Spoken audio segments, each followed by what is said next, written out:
بسم الله الرحمن الرحيم. وعن أنس رضي الله تعالى عنه قال قال رسول الله صلى الله عليه وسلم يتبع الميت ثلاثة فيرجع اثنان ويبقى معه واحد يتبعه أهله وماله وعمله فيرجع أهله وماله ويبقى عمله۔ حضرت انس رضی اللہ تعالی عنہ حضور نبی اکرم صلی اللہ علیہ وسلم کے خاص خادم ہیں، خاص صحابی ہیں۔ حضور علیہ الصلاۃ والسلام کا ارشاد گرامی نقل فرماتے ہیں، یتبع المیت ثلاثۃ، کہ آدمی کے مرنے کے بعد تین چیزیں مرحوم کے ساتھ جاتی ہیں۔ تدفین تک دو چیزیں ساتھ ہوتی ہیں اور اس کے بعد دو واپس آ جاتی ہیں، ایک باقی رہ جاتی۔ فیرجع اثنان، تو تین چیزوں میں سے تو دو چیزیں واپس لوٹ آتی ہیں دنیا میں۔ ویبقى معه واحد، اور ایک چیز اس کے ساتھ قبر میں ساتھ چلی جاتی ہے۔ یتبعه اہلہ ومالہ، آدمی کے مرحوم کے اہل و عیال، بال بچے، رشتہ دار، متعلقین، اعزاء اقربا، دوست احباب، یہ بھی ساتھ جاتے ہیں، اس کا مال بھی ساتھ جاتا ہے اور اس مرحوم کا عمل بھی ساتھ جاتا ہے۔ فیرجع اہلہ ومالہ، اب اس کے جو متعلقین ہیں، دوست احباب ہیں، رشتہ دار ہیں، اہل و عیال ہیں، اسی طرح اس کا مال، یہ دونوں چیزیں واپس لوٹ آتی ہیں دنیا میں۔ لہذا رشتہ دار، اہل و عیال، بال بچے، دوست احباب اس مرحوم کو دفناتے ہیں اور دفنانے کے بعد پھر واپس لوٹ آتے ہیں، اور کچھ عرصے کے بعد وہ انہیں بالکل بھول بھال جاتا ہے۔ جو وقتی صدمہ تھا وہ بھی وقت کے گزرنے کے ساتھ ساتھ صدمہ بھی ختم ہو جاتا ہے، اور وہ بھول بھال کر اپنی دنیا کی رنگینیوں میں لگ جاتے ہیں۔ اسی طرح ومالہ، اس کا مال بھی واپس لوٹ آتا۔ وہ ہے کہ تین چیزوں میں سے دو چیزیں اس کے ساتھ قبر میں نہیں جاتی بلکہ واپس لوٹ آتی ہیں۔ ایک اس کے اہل و عیال، اعزاء اقربا، اور نمبر دو اس کا مال و متاع۔ جو مال و متاع، نوکر چاکر، گاڑی، بنگلہ، فیکٹری، وہ سارا ساز و سامان جو اس نے چھوڑا ہے وہ سب مرحوم کے ساتھ قبر میں نہیں جاتا، دنیا میں ہی رہ جاتا ہے۔ دیگر لوگ پھر اس مال سے نفع اٹھاتے ہیں، اعزاء اقربا اپنی دنیا میں لگ جاتے ہیں، مرحوم کو بھول بھال جاتے ہیں۔ اب میں سے کتنے ہیں جن کے اعزاء، جن کے اقارب، جن کے والدین اس دنیا سے جا چکے، اور ہم اپنی دنیا میں لگے ہوئے ہیں، ان کو بالکل بھول بھال چکے ہیں۔ حالانکہ مرنے کے بعد بھی وہ رشتہ ختم نہیں ہوتا، ان کا حق ختم نہیں ہوتا۔ لہٰذا ایک تو اس حدیث مبارک کے اندر یہ حقیقت سمجھائی گئی کہ انسان کے ساتھ نہ اس کا مال و متاع جائے گا، نہ ہی اس کے اہل و عیال۔ قبر کے مراحل کے بعد سے جو مرحلے شروع ہو رہے ہیں، اہل و عیال اس کو کوئی کام اور نفع دیں گے۔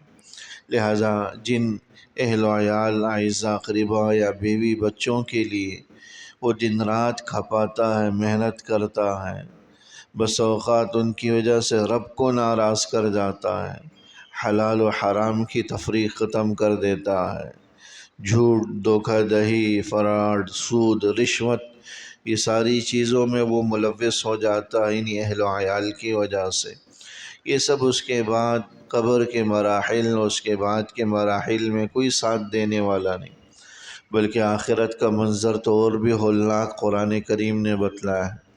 یوم یفر المرء من اخیہ وامہ وابیہ، اس دن آدمی اپنی بیوی سے بھاگے گا، اپنے اہل و عیال بال بچوں سے بھاگے گا، آدمی اپنے بھائی سے والدین سے بھاگے گا کہ کہیں کوئی مجھ سے وہ نیکیاں نہ مانگ لے، کہیں کوئی مجھ سے نیکیوں کا مطالبہ نہ کر لیں دنیا کے احسانات کا بتلا کر۔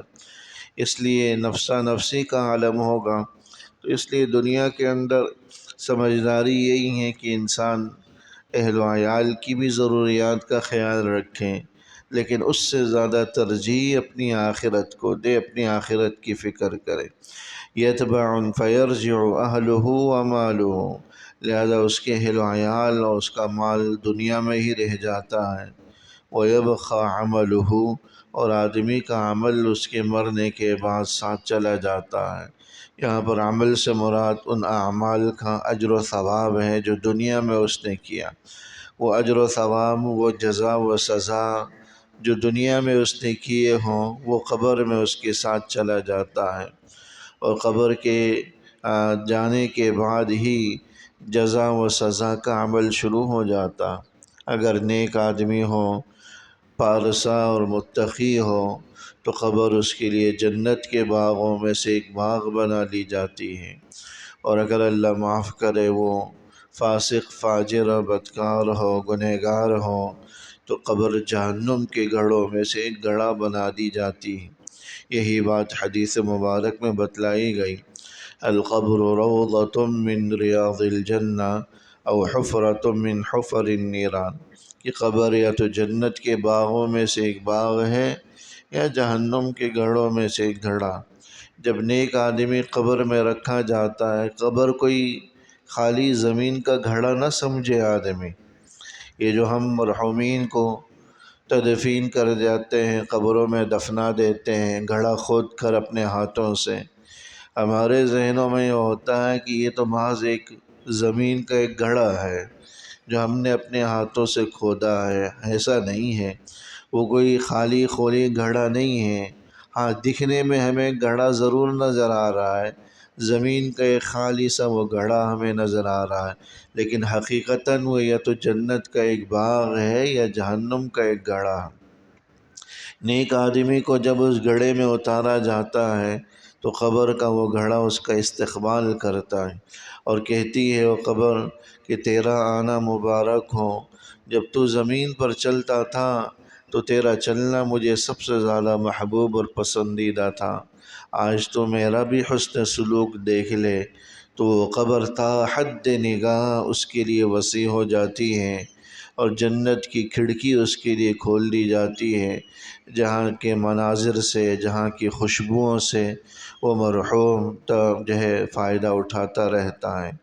اور جب کوئی بدکار، فاسق، نافرمان رکھا جاتا ہے تو قبر کہتی ہے کہ تیرا آنا نامبارک ہو، جب تو زمین پر چلتا تھا تو چلنے والوں میں تو مجھے سب سے زیادہ ناپسندیدہ تھا، آج تو میرا بھی سلوک دیکھ لے۔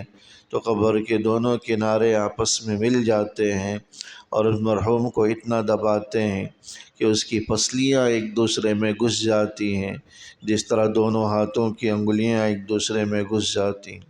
پھر اس کو جہنم کے گڑھوں میں سے گڑھا بنا دیا جاتا۔ اس لیے انسان کو اس حدیث میں سمجھایا گیا کہ دیکھیے، اہل و عیال، مال و دولت، یہ سب ضرورت کی اور دنیا میں رہ جانے والی چیزیں ہیں۔ آخرت میں اگر ہمیں کوئی چیز نفع دے گی تو ہمارے اپنے اعمال ہوں گے، وہ چیزیں ہوں گی جو ہم نے اپنے آخرت کے لیے ذخیرہ کر رکھی ہیں، آخرت کے لیے بھیج رکھا ہے، ہمارے صدقات، ہماری زکوٰۃ، ہمارے دیگر خیرات، ہمارے نیک اعمال، ہماری عبادات، ہماری تسبیح، تلاوت، ذکر و اذکار، یہی چیزیں آخرت کی کرنسیاں ہیں، آخرت کا ذخیرہ ہے۔ اس لیے اپنی ترجیحات کو، آخرت کو اولین ترجیحات میں داخل کریں۔ اللہ جل شانہ ہمیں عمل کی توفیق نصیب۔ ربنا تقبل منا انك انت السميع العليم وتب علينا انك انت التواب الرحيم، وصلى الله تعالى على خير خلقه محمد وآله وصحبه أجمعين، آمين برحمتك.